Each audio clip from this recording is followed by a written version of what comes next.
How did you start and how did you discover real estate in the first place? I want to give all the credit to my father and also to my brother, mainly my dad. This is where I started. He was an immigrant from Italy, and he didn't go to college. Retired at 55 years old, buying duplexes and fourplexes, built some houses, and that's it. After I graduated college, he said to me, "You went to college. I paid for it. You better do better than me." That's where I started. Hello everyone and welcome back to another episode of Paths of Progress.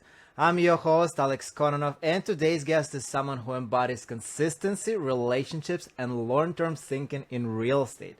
Marco Barbaro is a chef turned real estate investor, coach, and capital raiser. He began investing in multifamily early in his career with a small property in New York and has since partnered over 3,700 units. I just want to hear you again, 3,700 units, guys. Helped raise tens of millions of dollars and mentored hundreds of investors, all while building a life centered around family and multifamily. He's also an author of Attracting Capital, a practical guide to funding, finance, and growth in real estate and beyond. Marco, welcome to the show. Thank you. I'm really, excited about this because I told you today, Alex, I own 3,700 units, as you said, and over. And the main thing is something that's impressive. I feel like I like to tell people they're all self-managed. I'm able to be part of two really good self-management companies. And the other thing I told you is, everybody loves to be on podcasts. I have all these units. This is like the second podcast I'm doing. So I've waited all these years. And, this year I think I'm going to start doing podcasts because I have not about my story, but more I want to start doing certain topics and add, value to people and free education. Yeah, it's sharing your knowledge that you had for so many years. And actually, Mark, I'm honored to have you on and being podcast number 2 for you. So listen, since you haven't shared your story much online and we're going to share it with the world. So let's start from very beginning. How did you start and how did you discover real estate in the first place? Before I even start, we're going to talk about success and everything. And I don't like telling my story and talking about success. But before I do that, I want to give all the credit to my father and also to my brother. Mainly my dad. This is where I started. I'm going to show you how, if it wasn't for my father, I wouldn't have done any of this. And the great thing about my dad was he was an immigrant from Italy, and he didn't go to college, and he retired at 55 years old, buying duplexes and fourplexes, and he built some houses with my uncle and land, and that's it. He wasn't this guy who had to buy 100 units plus. And after I graduated college, he literally said to me, he goes, "You went to college, I paid for it, you better do better than me." So where did I start, Alex? That's where I started. It was, I got out of college, IT. I turned down a job at GE Capital. I was offered about $50,000 in 1996. That's like $100K now. That for like entry level. I had a great job. My mom wanted me to take it, and because she didn't want me to go into a restaurant business, which my brother, who's 4 years older, opened the restaurant, quit his job at AIG, and did what my dad did. My dad wanted me there, so I wanted to be an entrepreneur. So I turned down the job at GE Capital, started the restaurant. And then when I was 23 years old, 2 years into the restaurant, my dad walked me and my brother down the road. This is really awesome. He walked me and my brother down the road at this 4-family right near the restaurant. And it was ugly. No driveway, oil tanker sticking out of the ground, 1960 red brick house. And my dad was smiling and he said, "We're going to buy this." And I thought he was nuts. I didn't know the first thing. First of all, I had very little money in the bank because I just got out of college. And I looked at him. My uncle's a builder. So he said, "Listen, this is what you buy. We're going to buy it. Zio's going to help you fix it. And you're going to make money with your brother. And then you're going to have to do this. And if you don't learn how to do this, you're going to be stuck at the restaurant until you're 70, which is still good. We love the job." But he goes, "You need to learn." He didn't read the Kiyosaki book, but he was basically teaching me everything from the Kiyosaki book.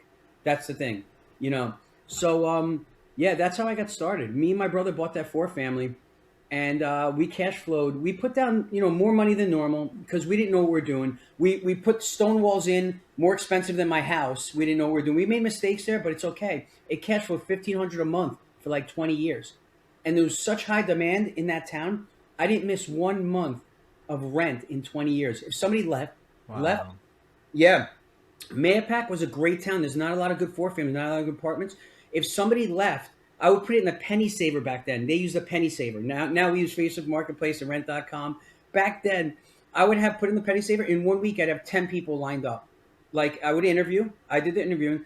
The great thing about that first 4-family, I was 23. I didn't know nothing. and my brother let me run it with him. He started running, and then he let me take the management over. I did the turns on the units. We fixed the roof. We would power wash the deck every year. I sealed the driveway. I did everything. I managed it for 20 years, and I learned with a 4-family. And because I always tell people, think big, start small. I started with a 4-family, and now I have 3,700 units. People want to jump in, join these groups, and go to 100 units right away. It's like, dude, learn the right way. Like, it's okay to start small. Like, think big, start small. So I get so passionate about this because a simple 4-family changed my life. I think that's exciting. I mean, first, I want to rewind a little bit for our listeners. You got lucky because you got Rich Dad from Kiyosaki book, guiding you and showing you real estate ropes and guiding you through the process to get to real estate. And another good piece is that you had a older brother that also was involved. So you guys fueled each other and helped each other. It's interesting. I'm going to drop a link to the podcast because I had Gina just a few months ago, a few weeks ago, and we had another episode with him. He's also his part of the story he shared, and it'll be interesting to listen to both of the sides. But now what's incredible, and I also like your point that you got to start small because you tried every single thing. You plunged the toilets, you changed the roof, you did here, you did that, you cleaned up everything, and you understand how it's working from inside. It's like working from a basic job all the way to become an investor. And now when you're an investor and when someone tells you, oh, this quote, it should be this and this, and this is so much work, you're like, I've done it before. Don't tell me this much of time. And now you can negotiate better. Now you can relate to people who work for you and trades that you've been on that part of the fence, and now you know how to do it. So after that 4-family, did you start acquiring more small multifamily residential space, or you just stick for that for now, for some time? Yeah, you know what I like to tell the young people is my father, like I said, didn't go to college, so he guided me, his way. I didn't make mistakes, but I would have did things differently. Like an idiot, in 2003, I built a $750,000 house in Yorktown, New York. I was 28 years old, cash, no loan, with my uncle. My uncle was a builder. That was stupid. I should have lived in a nice apartment till I was 30, 32, whatever. Like if I went back, beautiful and relaxed and invested more. I had the 4-family. I couldn't invest. Then that was 2003. Then in 2007. We hit the recession, right? But I also, like an idiot, sold that house and I made $300,000 on it because the market went nuts from 2003 to 2006. I knew it. I was going to live there 10 years and build appreciation, but the market went fakely appreciated, just like 2021 with these houses. And I sold it and I built $1 million house in 2007, no loan. And the problem is my house taxes were $31,000 a year. So my mortgage was my house taxes. That's why I was thinking about it, because I didn't want high bills. I had no car payments, no nothing. I had very low bills to live a good life and also to invest. But that was stupid. I should have pulled the $300,000 to $500,000, maybe more, $300,000 to $400,000 mortgage, so I could invest. So what I did when I was young, I was making great money at the restaurant. But what I tell the young people, and my daughters, I have 3 daughters, they're not buying houses at 22 or 25 or 20. Maybe I help them buy a condo or something small. I want them to invest as much as possible until 30, 35. And be free. My 22-year-old right now, she's in 3 deals, 2 LP deals and syndications. Yeah, I'm going to have her do 1 deal a year, and I'll tell you how I'm doing it for her. She's 22. She started at 19, and she's in 3 deals, 2 LP deals, and 1 generational wealth JV deal with me in a 4-unit in Kingston, PA. Okay, so she works while she's in college. She gigs about $10,000 at a time. Like when she gets to 10,000, gives it to me, and I give her 15, and we put in about 25,000 a deal. By age 30, she's probably going to have 10 deals, okay? So if she has 10 deals, some of my friends who are 50 don't even have 1 deal. So I'm explaining to her, my daughter's even seeing it. She goes, Dad, I'm not going to be able to buy a house till 40 the way the prices of these houses. She goes, the housing market's getting priced out. And I said, so you don't buy one. Maybe we buy a little condo or a townhouse or something. Or, we see it. And I said, you know what? You're going to be able to buy one. Because you're buying multifamily. You're going to get cash flow and you're going to be able to buy something and the market will come back and down and it'll be something in an area where she wants to live.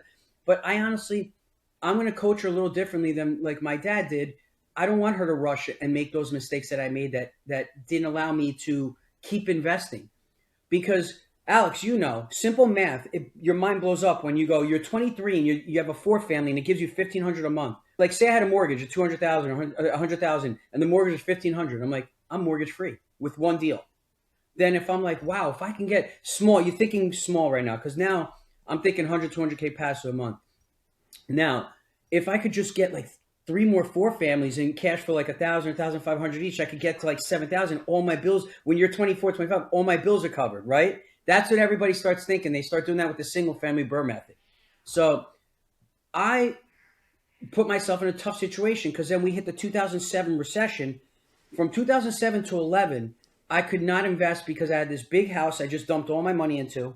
And I was saving the restaurant. I had the number one restaurant on TripAdvisor, Family Time Restaurant. But the dining room went down 40% because IBM laid off freaking 60% of their staff or whatever. All IT back then got crushed in 2007. That was the biggest recession depression ever. So I wasn't thinking of investing. I was thinking of saving my restaurant, which I did, even though it was the best one in the town with the best food. Everybody, there was nobody immune to it. Everybody got destroyed in 2007. What did I do? I started cooking class in 2008, Tri-State Catering. We had a knife set we sold and a marinara sauce company. 4 streams of income like they do in multifamily verticals in the restaurant to offset the 40% down in the dining room, and I did it. We still did amazing. And then when we came out of it in 2012, we were up 40% because I had all these new businesses, plus the dining room came back. I did those for 4 years to offset the 40% down. So I couldn't focus on like, hey, let me invest. If we had any liquidity, I want to keep it in the restaurant account to make sure we were okay with the restaurant. But that's my journey. And I was happy with it. I wouldn't change it because I love the houses. And I'm 51, and Gary Vee says, you're just getting started at 51. If you live to 80, you're just getting started. So people think they're old at 51, that they should become a billionaire by age 23. So Yeah, I mean, look at Warren Buffett, right? He's a good example. It's never too late. But I want to come back and repeat a few points. One about your daughter is that she's exposed to so many deals already, and when she's gonna be 30, she's gonna have 10 deals at least, right? It's not only about the door count and deals how many, but the experience that she get is invaluable because she's gonna be like 10 years ahead of everyone else starting at that time investing in real estate, and she already been exposed to so many deals, to so many situations, to so many problems on property, to so many issues, because it's always going to be, there's always going to be some problems. I flew her to Kingston, PA, the 4 family. My 2 daughters, Isabella's in it also. We flew there, we landed, they did the inspection, we went into the units. Their mouths, they're like, people live like this? I said, yes, they don't all live in a house like we live in. I said, they couldn't believe it. The cat pissed, the dog poop all over the place. She's like, we're buying this? I said, yes. Like I did with my father. I said, Dad's going to teach you how to make money with this. I said, I told you, you don't live here. This is where we're going to make money, not live. Fix it up. So it's like, you know, what's the smell? The smell of money. Remember the smell. They were walking through the house like this. They couldn't believe it. When we left, they had a whole, they're like, oh my God. They're like, I knew what you did at the restaurant. They're like, I have a full respect of what you do now. She goes, I thought you just sat at home and you directed people and you just bought property. I'm like, no, look what I deal with every day. You know. I mean, on Turnos, you have brand new apartment complex, and some people, you get some wrong tenants there, and in a year, in half a year, they trash the place like it's a war zone, and you're like thinking, what the hell happened here? The first properties that I bought was 2-family. It was hoarder house. So imagine you walk in, you have a pile of trash on one side, on the other side, and you don't know where the kitchen or bathroom is. It's how bad it was. And there's dead cats, mice, like full picture. We got like, I don't know, 8 trucks worth of trash from that. It's first house. You know, and you know what? Not everybody can buy those. I have an uncle who's a builder, and he would not be able to buy that. He likes, because he's such a great builder. He likes new stuff, so he would not even waste his time with that. He'd rather go build new. But that's where you make the money, man. You know, if you can handle learn. That. Yep. So, yeah, it's one step at a time. But okay. And you know, when you're saying like, I wish I didn't do it, I wish I didn't build the house, but you know, it gets you that experience too. While you had to focus on your business instead of investing, maybe investing wasn't the right time at the moment because the market was shaky, it was weird time, right? But you learn how to do business, and you apply those skills into multifamily later on, and you have multiple income streams. You understand you've been creative, and you pivot in from one direction to another just to make it work, and to make it not just work, but extra profitable, which actually has helped you to propel your restaurant business and other side businesses. And now okay, let's do it in multifamily. So after you have done this incredible work with your restaurant, what was your next step on your journey? We came out of the recession. I predicted to my wife, I was very, very sad at 2007 because I told my wife I'm going to work 70 to 80 hours a week instead of 50, and I'm going to make 50% less income. 2012, we started coming out of that recession, and my brother and me, and he always wanted to invest out of New York State. And when one of my friends moved there, and we built a team, just four of us, four friends, and I helped build the team. And we started. I sometimes I say to my brother, we're really smart, but I'm being very humble. We're lucky. You need luck in life. We started buying out of state in 2012 in Tennessee, and 2013 to 19, I purchased 1,800 units, just four of us, no syndication, just our money. And back then, we were buying 35,000 a door. Maybe I was putting in 50, 100, 150 a deal, but I started small, like 50,000 the first deal, 25 unit, and then we raised the rents a year later. Velocity of money and the law of compounding. My partner called me and says, we're refining. I'm giving your 50 back. I'm like, keep it. And, keep it. I'll add 50 or 25. And then 2014, we bought another one. Same thing, refi. 2015, two deals. Same thing, refi. And then you're looking, everybody gets excited. I want that. Well, that was an upturn. And I got very lucky to get out of that recession. And I wish I started buying in 2007, but I couldn't because I was saving the restaurant. 2007 to 11, if you had 2 million cash and you knew how to buy, there was opportunities left and right. My Dr. Gupta, my partner, my friend, he bought a building in California, 500,000. It's worth 5 million right now in 2007. So, I knew there was opportunities. I just couldn't do them. But my time came in 2012 to 2019. And 2018, we bought two deals. And 2019, we only bought one, because I felt the top of the market. Rates were creeping up a little bit in 2019. And I called my buddy, who's really, really smart with rates. He goes, yeah, if rates go up a lot, we're done for a while. And they didn't. Then 2020 hits. We bought one deal in 2019. And 2020 hits and COVID hits. I sold my restaurant in 2020, January, right before COVID. Wow. Moved down from New York to Florida. Here's the luck. I bought in an upturn, which was lucky, which was good. And then not luck. If you got to be multifamily every year and just got to buy right and sit tight. So that's how you get lucky, is if you're in the game and buy right. Right. I sold the restaurant in 2020, January. COVID was coming. I moved to Florida. I didn't know it was COVID. And then we thought everything's done. And then we had that COVID effect of 21, 22. So we'll talk about market cycles later. I've been through market cycles from 1998, coming out of that recession in 1994. I bought my first floor in 98. I've been through the 2007 market cycle, 98 market cycle, and now this COVID market cycle, and the 2023 to 26 high interest rate multifamily recession of foreclosures and really a lot of problems. And even 2026, we're in the middle of difficulty. We're going to have opportunity.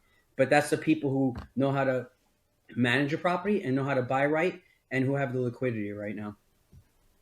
And if you're on the market to buy, if you're looking, right, if you're not just coming out of blue and start to learn, hey, what is multifamily, maybe it won't be a right time for you. But if you're being in the game, if you keep looking, if you're still waiting for your best deal, you know what the deal should look like, then you'll be able to recognize opportunity when it comes. Like to your point, when COVID hit, I closed on my 7-unit seller financing in January 2020. Wow. And it was seller financing, so I had to carry large. It was in New Jersey, so I had to carry large taxes, and I had to carry seller financing payment because I didn't want to default with the guy. Maybe I was gonna do another business with him, and I still had to pay this off. And I didn't have contractors at that time; everyone disappeared, so I had to drive by myself and swing the hammer with another guy. And we just, I don't know, in 1 year we tripled the value of the building, so we were good. But it was a fun time for sure. Mm-hmm. Now, Marco, tell me back to 2013 when you pivoted to multifamily. Why did you decide multifamily, and why did you choose Knoxville, Tennessee? Well, I always believed in multifamily. We bought the 4-family, but then we bought 2 shopping centers in New York. One was doing good, and I gave my father money to invest, me, my dad, my brother, and mother.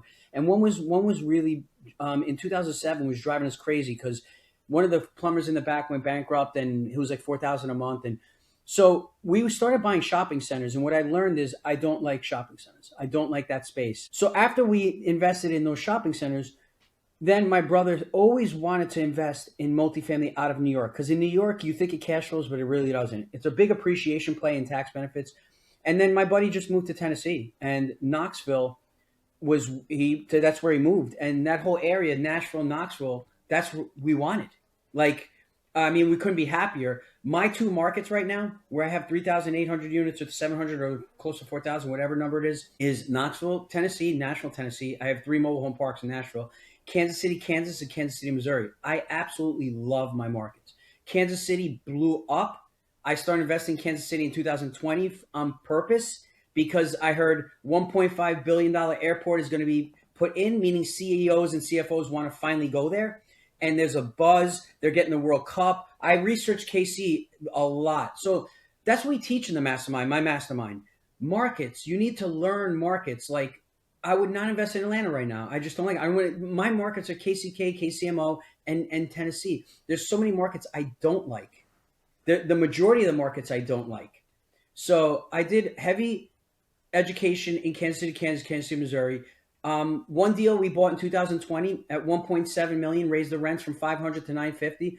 I didn't want to sell it. That was going to my kids. That was a generational wealth. Only 4 partners. I had an issue with a partner who lied. You have that once in a while. He was a good friend, but he lied to the whole team. So we sold it. We actually 2022 we refied it, got a value of 3.6 million double. I pulled out my 200K, refied it, and then in 2024 we sold it, which I want to hold it because I had to get rid of the partner. We sold it for in the downturn a little bit. We sold it for 3.3 million. It was a 300% return on the money. So I got out, refied out 200, and I got out 400 on sale, 200 of my investment and 200 more of a gain, just to say. So that's the type of market Kansas City if you buy right. We bought it and you made it on downturn. Yeah. So now that property, I know. When I went to the broker to sell it, I told the broker, listen, it's worth $4 million. I don't care if the market, where we are in the market cycle, because I knew where rent's going. Our competition was at 1,000. We were at 950. We were right under him. And he had we were fully occupied.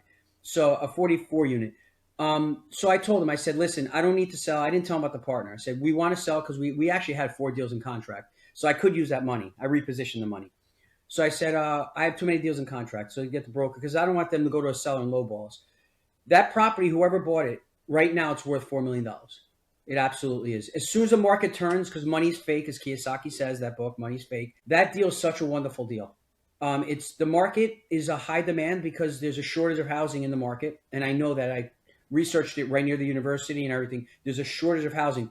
They're actually going to knock down a 1970 build, and they're third biggest builder in the country. And it's going to build A class because there's so much demand. And the building they're knocking down is beautiful. It doesn't make still sense. Rebuilding, but the more density. I couldn't believe it. They're like I heard they're knocking that building down. I'm like, that building's it's like a B class. I'm like, what do you do? The demand is there. There's a shortage of apartments because of the university. So our 44 unit was 100% occupied all the time. Like I said, I know as soon as this uptick, we sold in 24. Right now, it's probably worth $4 million, easily. That property I was going to get to 7 or 8 million worth because the rents were just going to keep going up and up organically. Okay, but the lesson here is how to choose the right partner, right, and how to avoid partnership like this. So, what was your lesson here? Can you recommend us how to avoid this? I teach. I have a partnership masterclass in my mastermind. It's like an hour too long, and I teach. I'm very good at relationships. I'm very good at, I go by law of attraction. I'm a Tony Robbins guy. I attract this energy. What I give out is what I get back. I'm an A player. I'm engaged 7 days a week. So when I teach partnerships, I put my brother, I introduced Jake to my brother because I knew they would be the same. And they make a great partnership because they're both A players. You can't put an A player with a B player and a B with a C, vice versa. So in partnerships, I have made some wrong choices that I had to get rid of, but you get rid of them. People partner too fast. From 2020 to 25, everybody jumped into multifamily and everybody's like, I got a deal. I don't need that. I have 54 deals. My partners are amazing. Hadar Kibi, Robert Musso, Chris Jackson, Darren Light, Thomas A. Ellis, Aaron Ford, Christina Kovacs, Debbie Wilcox. They're all mastermind members. They're my members. We become family. So we're partners for life. Whether we make money or lose money, it doesn't matter. If we lose money, it's all right. We lose money, but we'll make even more. So people need to learn how to partner. You need to learn how to understand the person, not just do a deal with a person. I'll give you the example, Alex. We have a great deal, right? That 44 unit. And then one of the partners, I didn't know because he lied, he was bad. Say you go into it, you don't vet him good. It's a great deal. If it's not a great partnership, you're going to fight in a year and you're going to have to sell a great deal. So That's what we teach in the mastermind. We have a master class on it, and I'm constantly teaching in my mastermind, build relationships. Like there was this guy, Mike, in my mastermind. He's excellent in networking. You know what he does? And he's great at partnerships. He meets somebody like Jay Balakar, one of my partners. If he has a good networking call with him, it's January, right? Say 5th right now. He'll be like, yo, great call. How about February 1st, we get on another call again? And then he gets on another call February. And then he goes like this, you know what? I really like you. How about we do one call every 2 weeks, just for 30 minutes to 45 minutes? Let's talk markets. Let's talk baseball. Let's whatever. And he'll do that for 6 months to a year. And then after 6 months or 8 months, he'll know if he wants to partner with him. So people don't put the work in. They find deals. Yeah. They're rushing to get deals, and they're rushing to get partners because they're so desperate to get the deals. But people don't want to do what Mike did and put the work in and really see if this person's going to be a good partner. See, people always do things backwards because they're looking to get rich quick. That's the problem. It's always going to be deals, right? You have to just keep looking at them, you have to analyze it, and you have to negotiate. It's power of negotiation, depends on the market and where you're located, but you always can make a deal. The problem is who you get into the deal with, right? You kind of get them married on the deal, so you stuck with them, and get them out of the deal is hard unless you sell the property. So now you're in a pickle. You need to understand, hey, what are you way out from this solution? And if someone is not contributing like they should contribute to the deal and what the agreement was, then you have some parties that not happy about this arrangement, and then you have to either keep it just to suck it up, or you have to sell the property like you did. Yeah. Okay, so tell me this: what was your role in those syndications? You started with the first out-of-state deal, right? And you had a local partner who moved there to the area. So what was your role in the station? Were you just investing money into the deals, or were you on asset management? What kind of role did you take? What, in the syndication? Yep. In the beginning. So let me clarify. So like, I have 30 generational wealth deals that are just me and 4 partners. Besides like the ones with my brother, I have them with like Darren Light, Hadar Kiwi, my brothers in the mastermind. Out of those 30 deals, they're all doing amazing. I've refied 100% out of 26 of them, and I have 4 last refis going on this year. Some of them we might not be taking draws, but they're 2, 3, 4x. They're amazing. One I bought in 2013 for $500K. It's worth 2.6 million right now. So it's 5x. So those, it's a different thing. And what I love about those is just 4 partners. So if we're not taking draws, we don't care. We're like, it's all right, man. We're not going to take draws for 6 months. We need to build a reserve up a little. Or we're not taking draws because we're refining and we want to just leave everything in there. So that's fine. I got into syndication in 2020 when I left the restaurant because I met somebody, basically the only person that I wanted to do syndication with. It was Chris Jackson. I met him in Jake and Gino. He was a coach for my brother. And we did one syndication to start, to see like partnerships, to see if you would like me and I would like him. And I told him, I'm like, dude, I'm very intense. You don't always know if people are like you, because true entrepreneurs are intense 7 days a week. Like 11 o'clock at night on Saturday, I might text them. Yeah, I don't care. Just what's going on here? Like, hey, and I'll tell you about the leasing. I was doing so. So I met him. We did a deal. It was a 42 unit in York, PA. I think it's 42 or 43 unit in York, PA. It was during COVID in April. We got in contract. People thought we were crazy.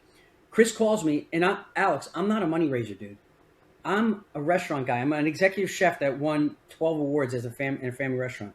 So Chris calls me. He's like, you want to do a deal? And I said, yeah, I actually want to do a deal with you, man. He joined the mastermind. And I said, I raised $500K for practice on one of my bros. My bro did 2 syndications. He doesn't really do them. My bro does all his deals in 2018 for fun, because if I left the restaurant, to see if I could do it. I did it. So he goes, all right, let's do this deal. It's 2.4 million raise. It was 2020, middle of COVID. I said, you want me to get 200 people to the call? He's like, no, man, you crazy? Because he didn't think I knew that 200 people. I said, he's like 30 people. And he's like, you have, I'm like, yes, Chris, this is a 506B. I have to have a relationship. I said, I have a very big network. I said, he goes, 30 people. He's like, you have to know them all. I'm like, I do. We'll only have 30. We got 30 people that I know very close to the call. Got off the call. It was a Wednesday. By Friday, we had 2.4 million in 2 days after Zoom. Wow. Yeah. First time I ever raised. So I'm an entrepreneur. An entrepreneur jumps off a cliff and builds a plane on the way down. That's a true entrepreneur. You're an entrepreneur, Alex. So do we always win? Sometimes we fail, but we don't fail because we don't quit. We fail forward. So if I didn't raise on that deal, I would have told Chris, I'm not good at this. I'm going to try better next time. So when he called me on Saturday, he's like, dude, we have the 2.4 million. And he raised about a million of it, I think, because we did it together the first time. And I raised 1.4 literally in 2 days. And I said Saturday, I'm like, it took like 3 days or 2 days. I'm like, yeah, I wish we had it the day after. It kind of took long. He's like, long. I'm like, and usually money raises go 4 weeks with these emails and all that. So I said, yeah, I said, all right. I mean, it's good, but my following knows me. They really see what I'm doing with my generational wealth, and they want to do deals. And that deal we have right now, it's 5 years. It's been paying out draws for 5 years in York, Pennsylvania. That syndication. And we're going to probably sell it maybe this year, next year. It's coming due. I think it's a 5-7 year hold. So we'll see. We don't have to sell. It's a beautiful deal. It's a B plus A class deal and 5 years of distributions. So then we liked each other. And I'm like, dude, if I need to tone it down just as a partner, I want to be a good partner. Tell me if I do too much or if I'm pushed too. And then he's like, no. And I'm like, my brother. So if you have any questions, call my brother and ask him about me. So then we liked each other and we decided to do more deals together. And to make a long story short, I am not a real true syndicator. I'm a modest guy who does 10 units to 80 units just for people. That's my bread and butter. I'm Marco Barbaro, get my 3-4 partners, and I'm doing the generational wealth deals. The 30 are going to my daughters. I'm not selling them. We might sell occasionally 1 or 2. But I teach in the mastermind. You're going to love this, Alex. Syndication to me is a tool in the toolbox. Okay, we teach that. I've learned it from my brother, from other people. I'm not this master syndicator that's looking to do 30 syndications a year. If a 200 unit comes or 150 unit comes and I can't do it with my 4 partners, if we could buy it right, makes sense, I'll do it. So long story short, Chris found a lot of good deals in KC. We did about 22 syndications from 2020 to 25. I funded 21 of them after the Zoom in 1 day, over $100 million raised. And now Lauren Zeminski has helped me with the last 4 that she's joined the team, and she's on asset. She's on everything, newsletters, everything. And she's excellent at money raising. She joined the mastermind, and I started teaching her some things in multifamily. She had a couple of her own.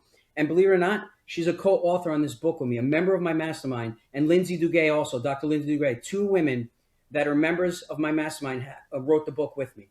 We're co-authors. And the reason I wrote it with women is I have 3 daughters. So I love to, in my mastermind, we have a powerhouse women who are doing amazing. So syndication is a tough space because one thing I'll let you take over is if you stop draws on a deal, the investors think you're failing and there's panic and you have to calm them all down. But if I stop draws on my deal, like my 40 unit with my 4 partners, everybody's cool and we go over it and why, bro, it'll be back on in 12 months. We're refining, we take money out. You could, in the syndications, it's very difficult. You have to educate your investors and the book Attracting Capital is called Attracting Capital. I don't raise capital.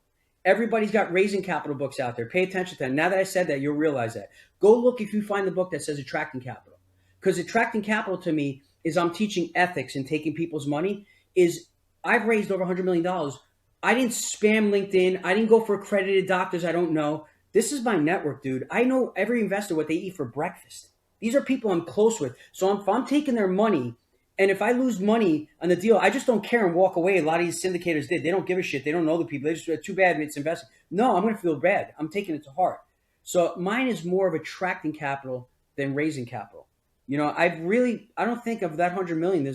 And I don't let friends and family invest in my deals. I have 1 friend in a 115 unit. None of my family and friends invest in the deals. 1 uncle and 1 cousin, my cousin Tony, but he also does other deals with me. So, but otherwise, Why not?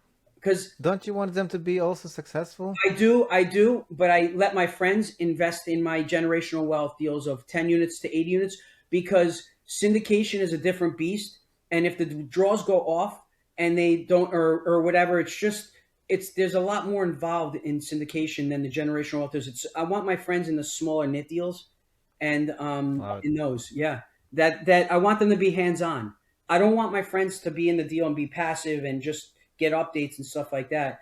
So, it's easy. So when you start raising money, Alex, what does a money raiser who teach you? Go to your friends and family. It's the easiest ones to get it from. Yep. That, you know what I'm saying? I don't want my friends and family to feel I'm pitching them. So I want, who is mostly in my deals? Like say MIH members, maybe Jake and Gino members, Rod Cleve members, Michael Blanc members, people that are in multifamily that I've met that actually understand multifamily and are excited by it. When I go to my cousin or my friend and I'm like, yo, dude, I got a 100 unit. You want to invest, man? 50K, 7% cash on cash, monthly returns. We can refi. Yeah. And then they'll look at me. They're like, "Oh my God, you just threw up on me. Like, what is this multifamily? I don't." They're nervous. So I want people to invest in my deals that aren't nervous but understand the space, so I don't have to educate them for months. Okay. I love it. So it's very refreshing. A lot of people doing the opposite. Like, I'm only buying 100 plus, 200 plus units. I'm Alex, not looking for can I say anything something right else. now? Can I say something right now? Don't lose your train of thought. I'm different. I'm different than the mastermind. I build real family. My group is real family. It's not scaling. It's a hyper focused mastermind of I don't let everybody in. Like Alex. I told you I met you. I only let in people I like because if I can't have dinner with you, I'm not going to coach you. I'm not there for the money. I can't scale the mastermind either because I have to run 54 deals.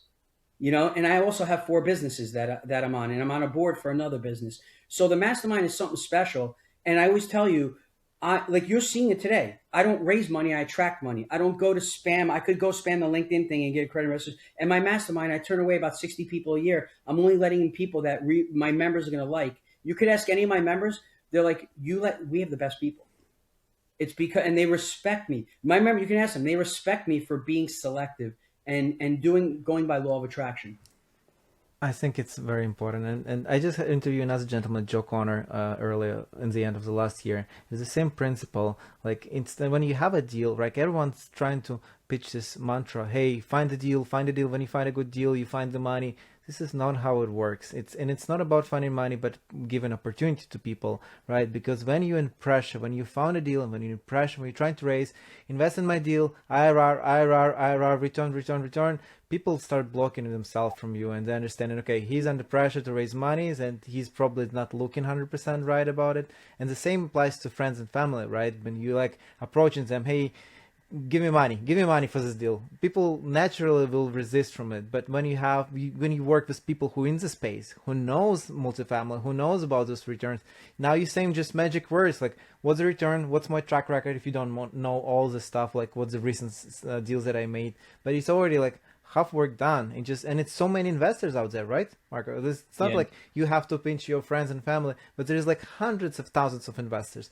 Crexy is a commercial. I don't know if you know Crexy, like Reonomy, like CoStar. Mm-hmm. It has 2 to 3 million unique visitors per month, unique users.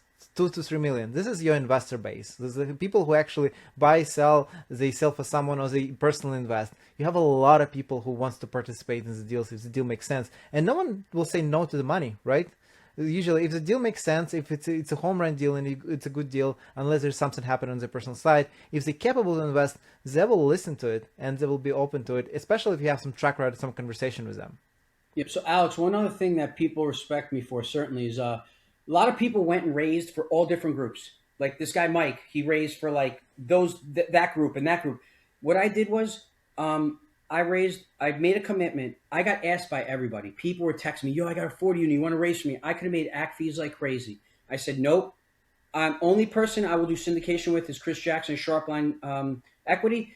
I'm part of the property management company now. I'm an owner with him. He self-managed. He made me a part owner. And I helped him on leasing. Alex, I was on a 130 unit. We needed help on the leasing in 2023. 7 days a week for 1 year, I jumped on leasing for that property, doing a $15 an hour job because I had investors in the deal. At 11 o'clock at night on Saturday, I was booking tours on my phone on Facebook Marketplace, which is the worst thing to use because you get terrible leads. But for the team, I was doing that. You know what I'm saying? And I made a commitment. I said, I don't need the act fees. I'm only going to raise for Chris because I met him in Jake and Gino, and he's really good with syndication.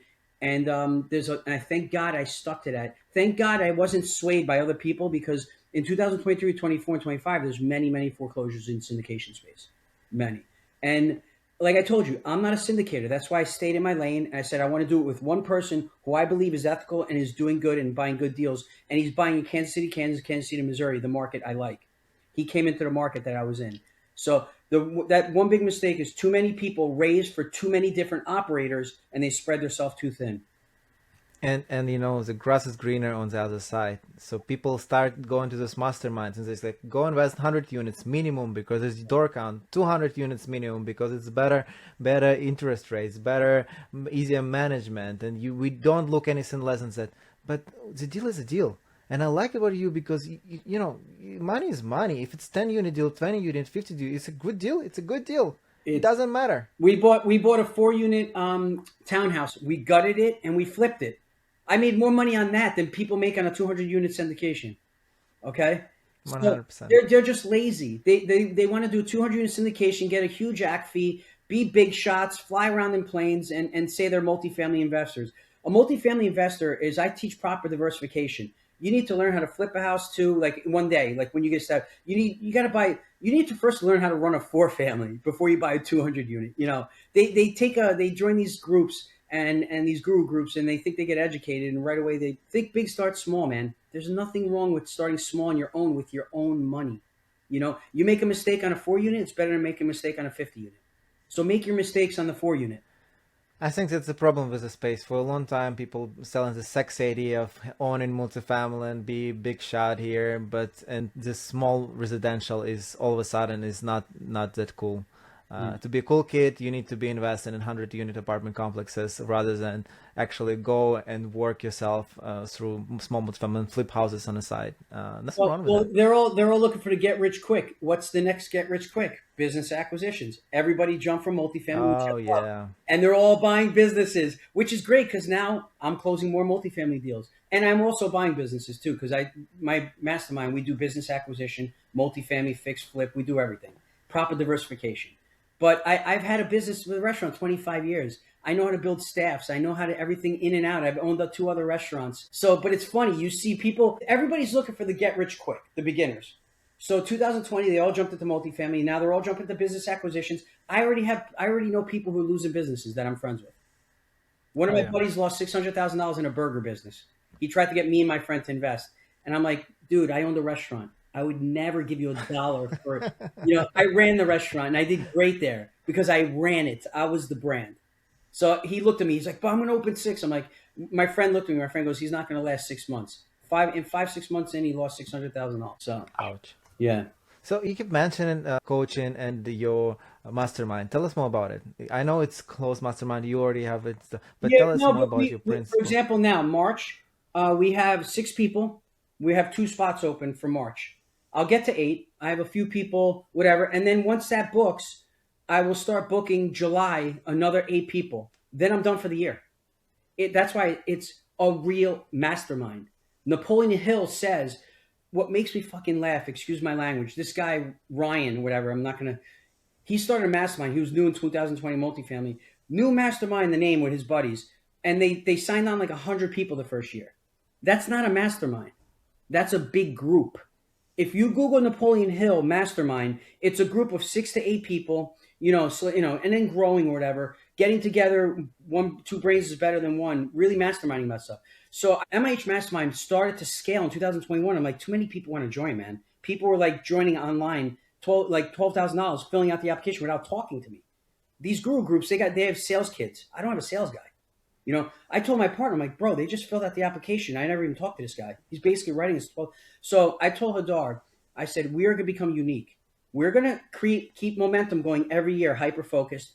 March, we're going to do 6 to 8 people. If I don't find 8, I do 6. It's got to be good. And I interview a lot of people. And when I like them, I try and tell them, you need to join. And in July, we're going to do 6 to 8 people, probably 8. And that's it. And we're going to do about 16 to 20 people a year, 16. And I want to keep it going for another 5 to 8 to 10 years. We have enough people to stop because I created the inner circle where we have 20 of the elite masters that we get together all the time. But the mastermind, it covers everything now because I teach Tony Robbins stuff. I teach innovation and evolution. Either you're innovating or you're dying. So multifamily has evolved. Business acquisitions has evolved. So all my teachings from Tony Robbins and Gary Vee, which I've been to their events in 2015 and on, I incorporate into the mastermind. One thing about the group, like I said, we don't have to take more people, but if we do the 16 people a year, it keeps that momentum going. Oh, and I wasn't going to keep going after the first year. 2020, I told my partner when we first started it, I left my job and I was nervous and I'm good at multifamily, but I never did a mastermind. I was a master at the restaurant and restaurant marketing and social media and everything, which I do now. But I said, Hadar, if we do the mastermind and if people don't get results and they don't like it and we're not doing good, we stop it after 1 year. Nobody gets hurt. Whatever, we did it. But I don't just want to sign people up and make money like these coaches are reading from books and not doing stuff. After 1 year, we'll see. After the first year, Neil had a deal. Abraham Anderson had 2 mobile home parks with us. We built a list for him and he found them. Okay, with our list. We got such good results that year 2 we booked a lot of people.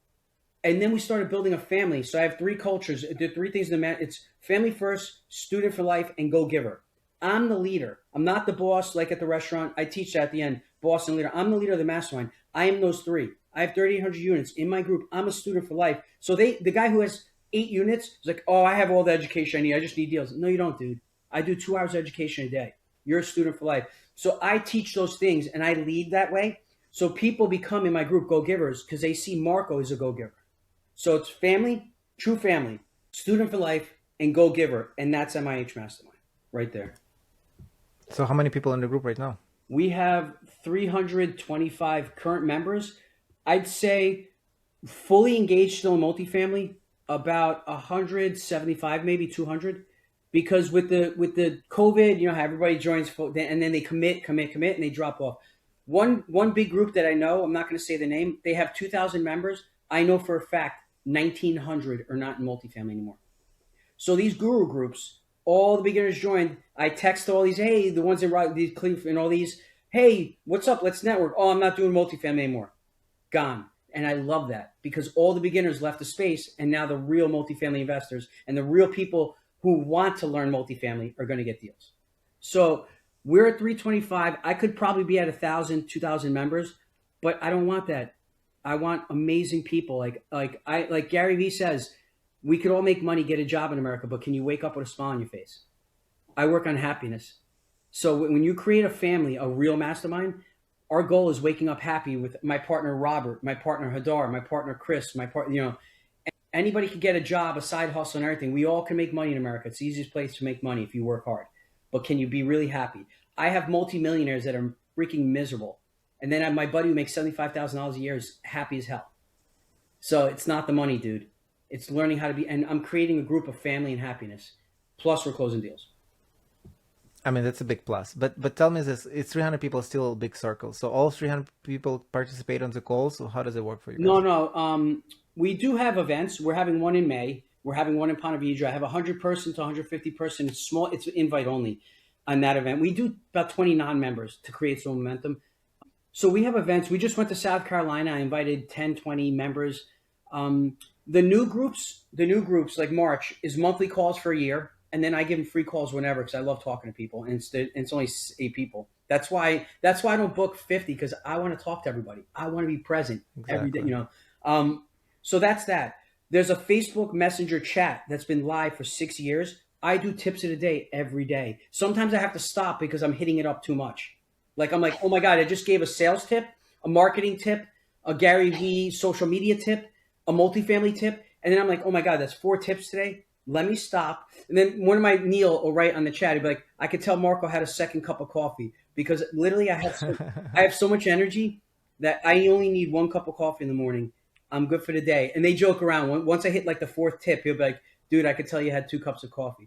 So the new groups, you're in for a year and you're doing calls. Once you graduate, you're on that Facebook Live Messenger chat. I always keep people engaged. I'm always like, network with him. We do 2-3 events a year, So there's always something going on. I don't overdo it. Like these groups do weekly calls. W-2 guys and multifamily investors that are busy, you do not do weekly calls. It's just too much. They're not going to show up. They're not going to put the work in. Like monthly, bi-month, certain things like that. You offer stuff monthly and here and there. I do free educations. And the events is what really keeps everybody engaged. I do these family events like Ponte Vedra. Dude, you have to see. I'll send you some videos. Ponte Vedra was the most epic family event. And people in my group are becoming so close, I cannot tell you.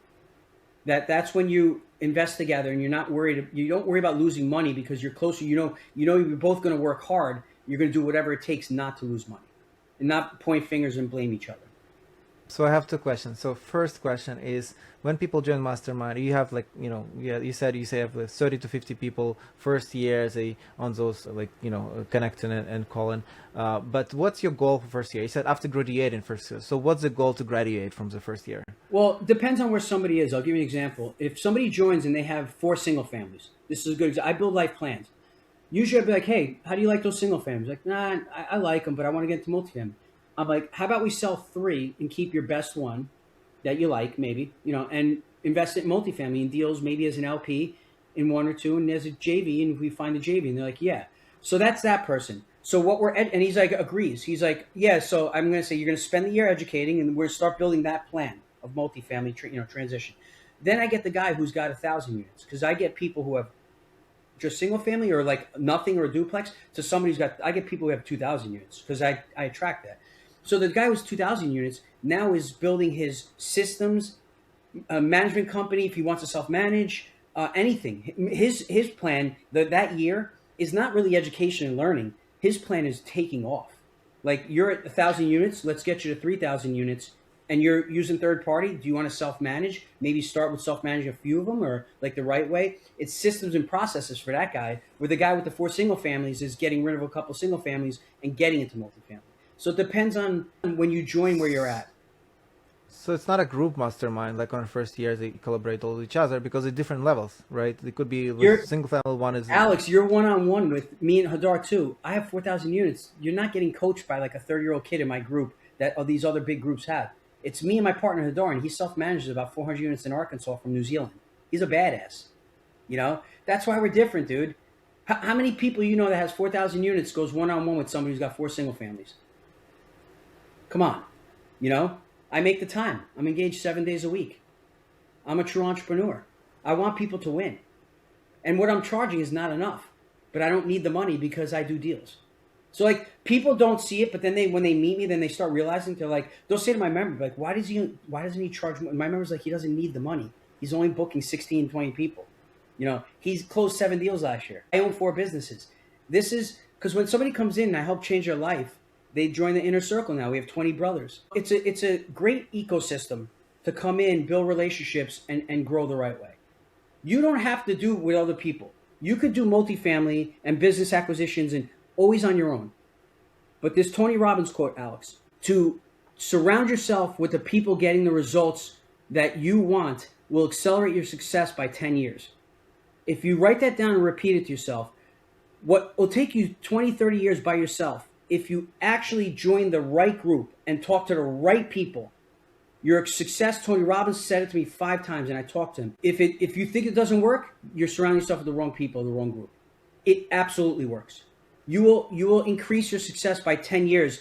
You'll shorten it because you have the right people around you, and we're going to get into it later. It's the book Who Not How. It's very simple. People are rushing to get rich quick, and they don't join the right ones. That's the problem. Mark, I have one serious question for you. Listen, it's gonna get personal. So how do you manage your life, personal life, and being this family man with all of these businesses? Have a coaching program, have a life, so many JV opportunities that you're working on, and you keep buying properties. How do you manage it? I'm going to ask you a question. Tony Robbins has 104 businesses, and I have 4. How does he manage it? But I'll answer your question.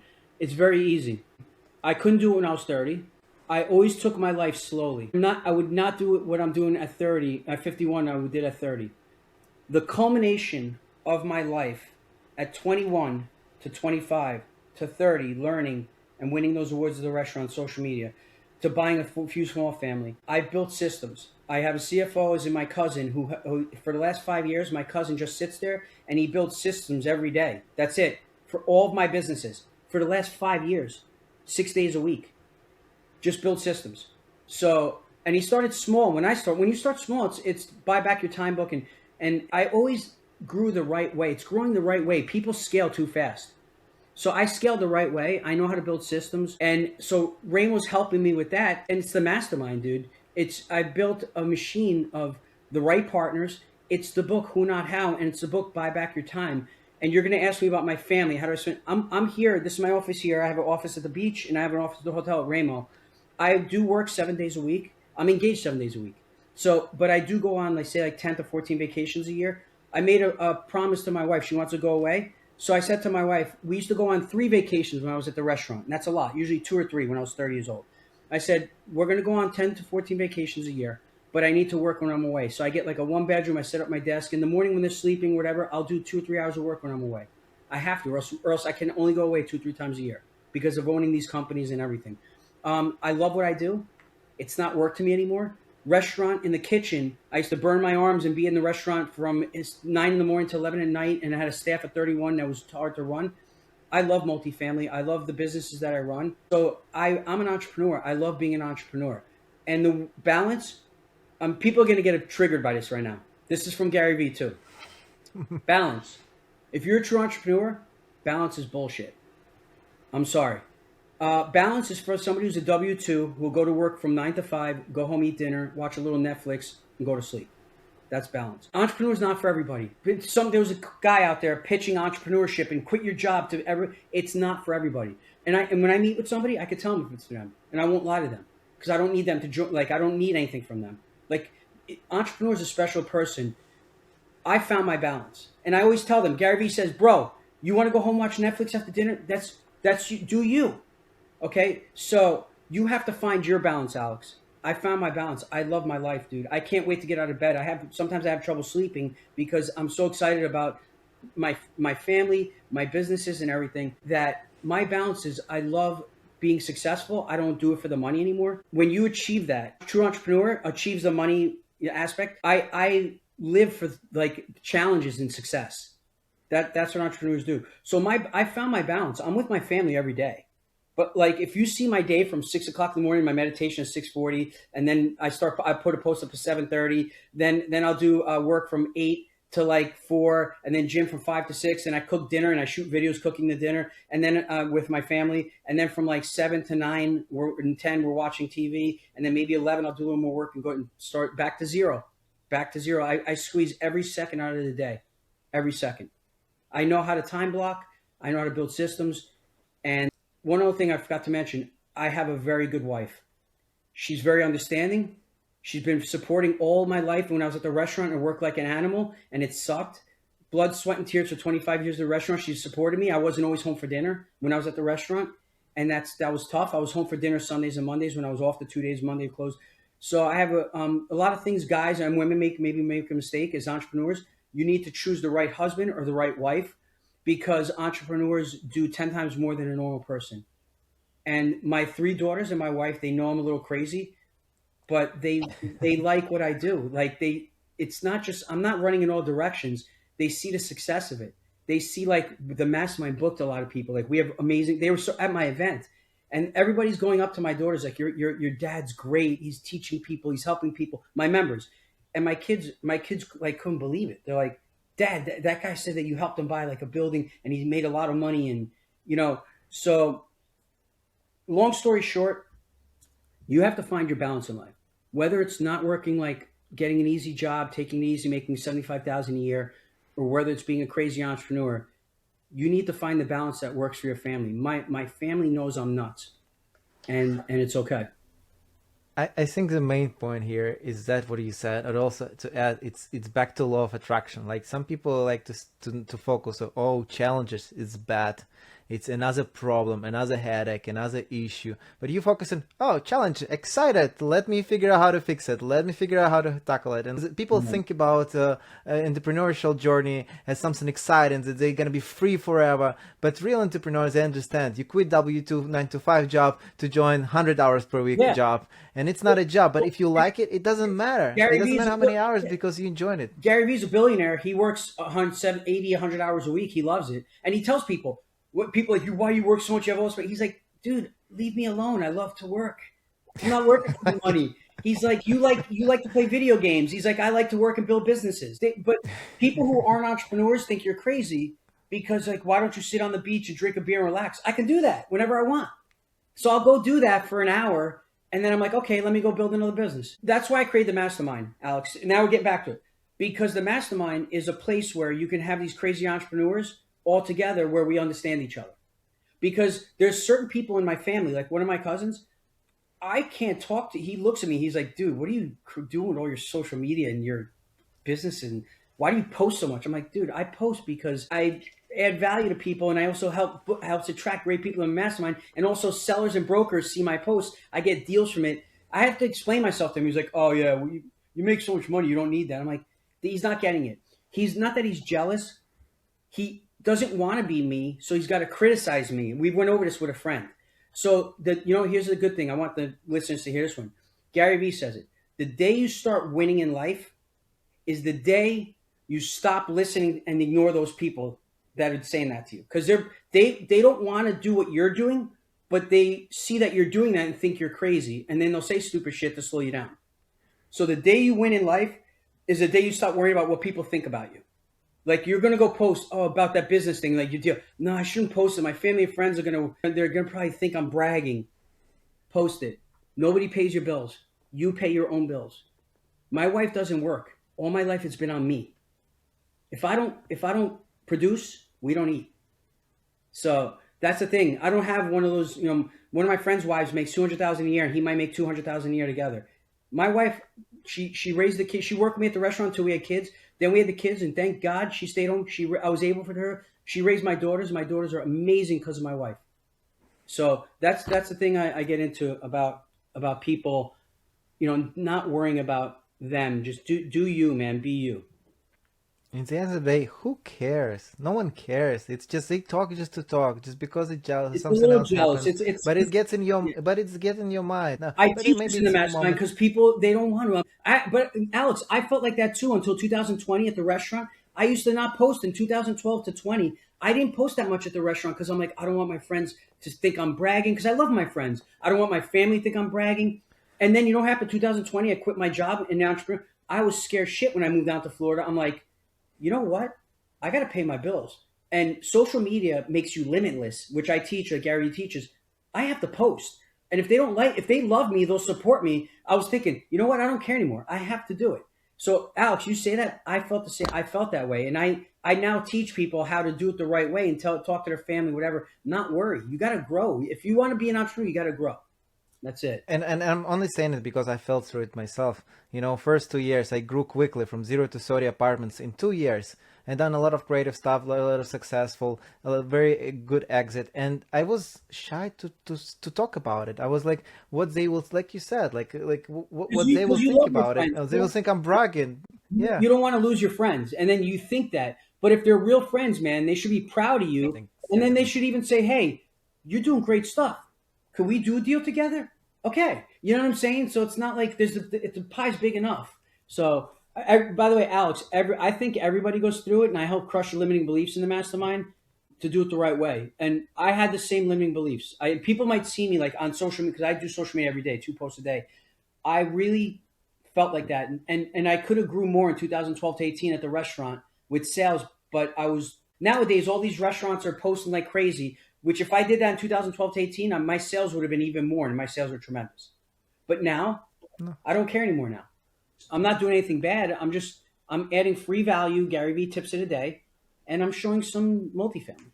Before we open up the question, I told you I'm going to go personal. So I want to ask you a little more personal question. So how do you raise daughter in the right way? How do you raise your kids so they don't grow up with a silver spoon in their mouth, and they know that they need to work for it, they need to develop, they need to do something on their own?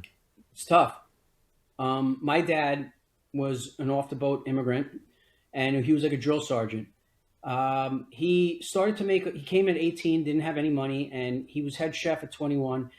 When I was 13, 14, he started to make money because he opened up his own restaurant at 14. He got a break and he opened up his own place with a buddy. So I saw he was making a lot of money, but he made me buy my first cell phone at 21, even though I was working at the restaurant. He made me buy my first car like at 22. He made me earn everything. He was very, very tough on me. So my kids met my father, their grandfather, and they saw how strict he was on me, and they knew he made a lot of money, and I was given nothing as a kid. Like, we had to earn it. So I am bringing up my kids like that in 2025, where I think it's tough for most parents, because my daughters were born in an X5 or an Escalade. You know what I'm saying? They were born in that. I was born in very simple, in a very small, tiny house. It was nice, but it was tiny. And then I got into a big house at 14. My dad really started to make, and I knew he was making good money at the restaurant. But he was very strict on me, my father. Yeah, I mean, we had to earn everything. So now my daughters see that. I tell them, I say, you see, Grandpa, I had to buy my first car. My daughter, I bought them 2 cars. But they appreciate it, and they deserve it. My girls, because of my wife and the way we're bringing them up, I talk to them about everything. I let them see everything. They're coming in my deals. I talk to them about money all the time, finances. I never got an education about finances when I was 15, 16, 20, 21, 22. I really wasn't smart in the financial aspect at 23. I was smart at college. I graduated really smart. My father never taught me finances. My dad taught me hard work. Bust your ass, save 12 months of your money in case you can't work. Like, certain things. He told me the old school finances. I built a house, no mortgage, all this, no car payments. I did the old school. I'm teaching my daughters real finance, like financial education. My 22-year-old, I'm already talking to her about mortgages, about house prices, about like even TikTok Shop and affiliate. She's doing videos with us. She's making money on TikTok Shop and affiliate with me and Robert Musso. So I'm giving my kids. My dad, one thing I'm doing with them that he did, he never talked to me like a kid. At 11 years old, he talked to me like an adult. So even my daughter, 14, I don't talk to my kids as kids. I talk to them as adults. And I gave them 6 books to read, my 18 and 22-year-old. Intro to Multifamily, Who Not How, The Richest Man in Babylon. I have them over here. I have them written down. I gave them 6 books, and they're reading them. And I'm actually, you want to hear something, Alex? I'm paying them to read the books. Why am I doing that? Somebody's like, what? Because it's smart. My 10-figure mentor, mentor that makes $8 million a year, because I have a mentor. If you want to get to 6-figure guy wants to get to 7 figures, you get a 7-figure mentor. 7-figure guy wants to get 8 figures, you get an 8-figure mentor. He told me, tell your kids to read these books. He was better off. He goes, give them $100 every book they read. Tell them that. And it gives them incentive. I don't have to do that, but I told them because I want them to. Because if they read those books, they're going to get smarter and they're going to learn how to handle money and take care of themselves. So I gave them 6 books. And not only that, my daughter Isabella, Viviana, I think she's highlighting. My daughter Isabella is writing notes from the books. They're really good multifamily books. Awesome. Yeah. And after those 6 books, I'm going to give them 6 more books. And Rich Dad Poor Dad's not even in there because these books are amazing. Like, yeah, everybody's like, you have to read Rich Dad Poor Dad.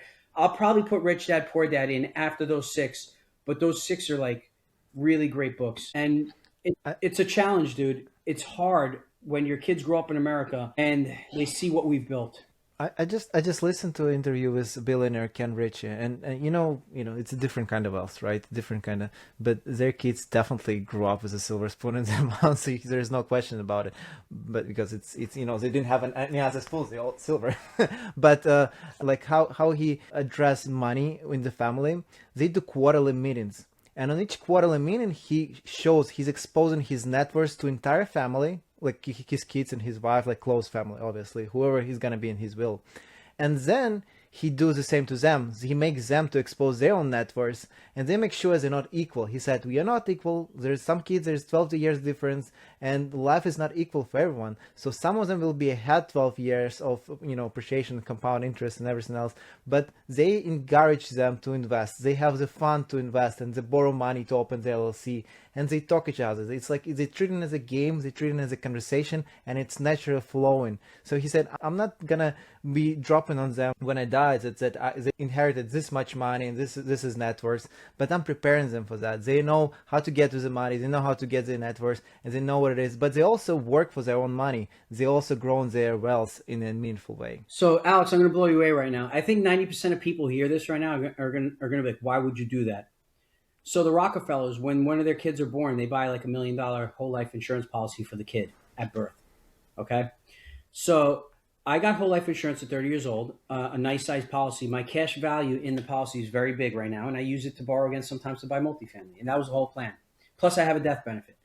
So I bought whole life insurance for my 3 daughters, quite a bit, and it's paid monthly. And now I showed my daughters, I printed out the policy, I put it in a folder with their multifamily, like each one, and even my 14-year-old. I wish I did it when they were like 4 or 5 years old, because it's very more affordable. We get more coverage for less money, but it's still very good. And I set the 22 and 18-year-old, I'm like, every month I'm putting this much for you. This is yours. And I start to explain to them, you're going to get cash value where you could borrow against the cash value at the 5%, and your dividend pays the 5%. So it's like wash, whatever. And you could use it for your first house, use it for your wedding, use it for multifamily, use it for whatever. And I'm going to teach them how to use the cash value. Like you could pay it back and leave it out or whatever. And they looked at me like, I can't believe it. I'm like, I explain the Rockefeller story. I'm like, the Rockefellers do this. The reason is, Alex, I'm going to explain it to you. So these are all vehicles for wealth. And my father was a first generation. He came here, he worked his ass off, he couldn't do all this stuff. He had to go work, my mom do some investments and build everything up. Second generation was me and Gino. We come in, our dad helps us. He's retired at 55, comes for free to the restaurant just to teach us and help us. If we need a couple bucks, support us. And the second generation explodes and builds it up. I built up a social media. I took the restaurant from 700,000 a year in sales to 3.6 million in sales. And we blow it up, and we're building houses and nice cars and a nice life, but we're killing ourselves, right? Now I'm living a lot better life. At age 45, I sold and a lot better. But from age 21 to 45, 25 years, blood, sweat, and tears. Burns on my arms. Third generation comes, and if you don't educate them, they burn all the money, okay? So we are going to be at the third generation where I will do my best. I exercise 7 days a week. I do gym 3 to 4 days a week, and on non-gym days, I walk 5 to 7 miles and a little light jog because I have a partial torn ACL. My job, I'm praying to God. I don't care. I've lived a great life, but I'm hoping to live 20 more years, because in these 20 years now is the education process for my daughters to carry the legacy I built on from my father to me to them now. And if they took all my deals and I'm not here and sold them, that's fine. But it's just money. And how fast do you burn through money?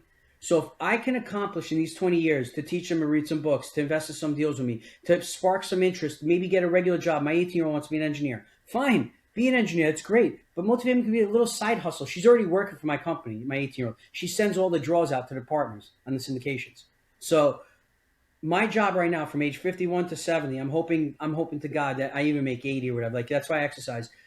I have one job, is to educate and take care of my daughters. To keep doing and doing, because like you just said, if I don't, they'll always be okay with a job and stuff. But my dad and me, the first two generations, work so hard. Even you're working so hard that when your kids or whatever take over, you got to kind of educate them, or it stops there. And then they go back to that normal life of 9 to 5. It's a struggle, live paycheck by paycheck, and they get back into that cycle because cash gets burned. You could burn $1 million easily a year, just saying. So they need to learn how to invest either in stocks, crypto, businesses, gold, multifamily, anything. Financial education is needed, because high school and college is not there to teach you financial education. It's just teach you social skills. That's it. Love it. Yeah, it's a whole another spin, right? Some people shy away from, again, like you said, in social media, the same in wealth. They shy with their wealth and with their own family. But you have to embrace it, and you have to pass the torch in the proper way, so it's not get lost. And you mentioned how Rockefellers do it. There's a book, Becoming Your Own Bank. I forgot who wrote it, but it's exactly what the strategies they describe. And it's overfunding your whole life insurance and to use it as a piggy bank for your own deals. It's not for everybody. And not everybody likes the product. And I love the product. I was actually going to become a whole life insurance salesman for a financial company when I was 34. That I liked it so much, because I believe in the product. But it's not for everybody. You might get like that school teacher. It's not proper for, so they buy term. So it's not for everybody. But it's a vehicle to help build wealth. You're not going to get rich with it, but it's one of the vehicles out there besides multifamily, along with multifamily, that if you get a financial guy who knows what they're doing and explains it to you, it's a great vehicle to build wealth. I mean, the Rockefellers are doing it. Come on. Who are doing, the people who are wealthy. 100%. Yeah, well, the Rockefellers weren't always wealthy, but when they got wealthy, they understood the vehicle, and they're using the vehicle properly. They understood how to preserve their values and their net worth, and to continue rolling for the next generation. And they understood what you said, that the next generation might most likely will burn it if they don't preserve it one way or another. This is one vehicle that they enjoy the most. Anyways, Marco, I have last few questions for you. I know it's been long, but one book or resource that shaped your real estate mindset. Okay, I can't give you one. I'm just going to give you 3 or 4 quick.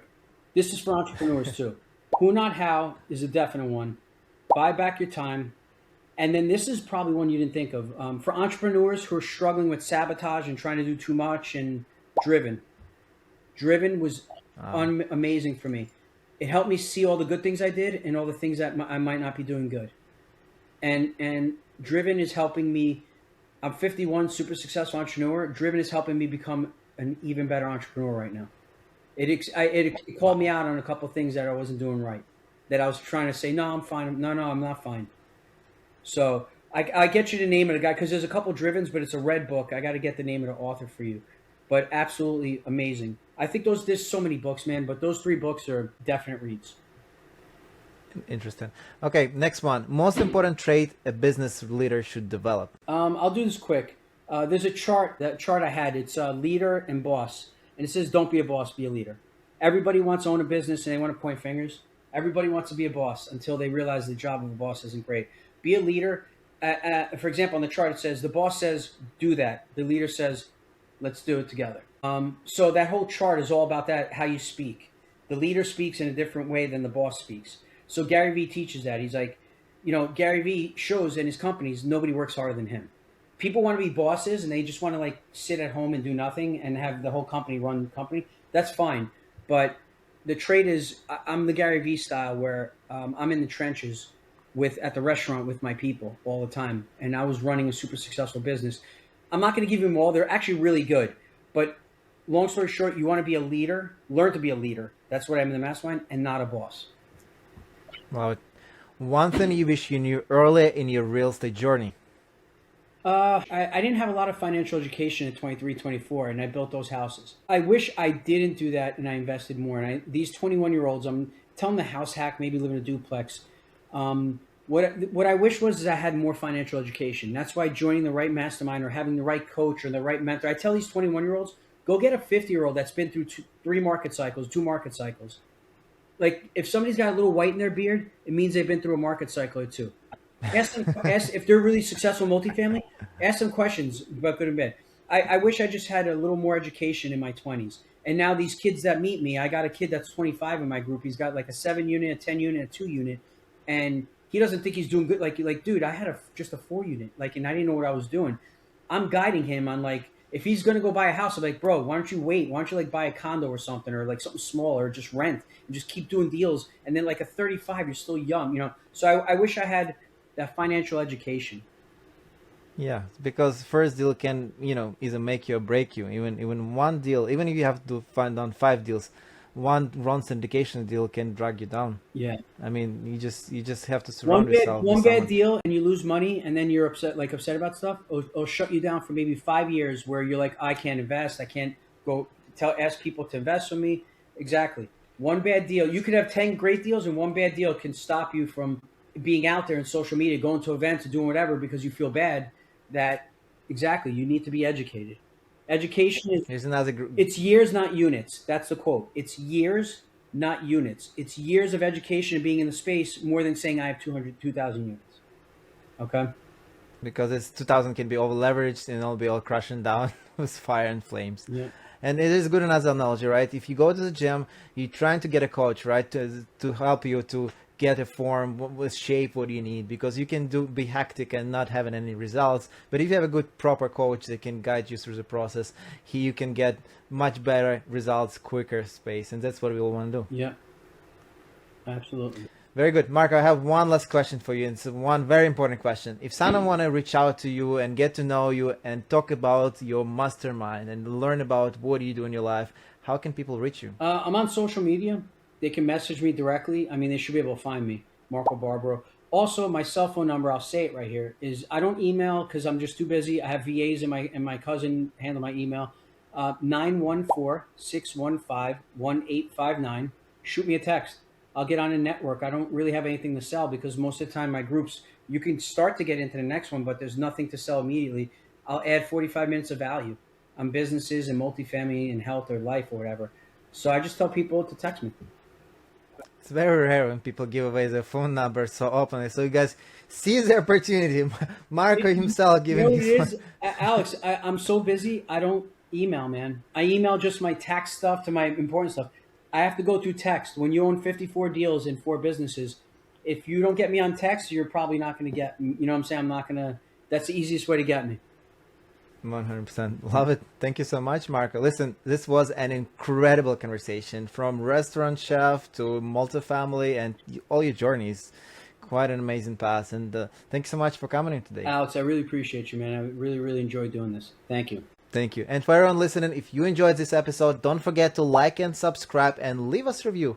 We'll include links to Attraction Capital and all of Marco's resource in the show notes. And as always, keep moving forward.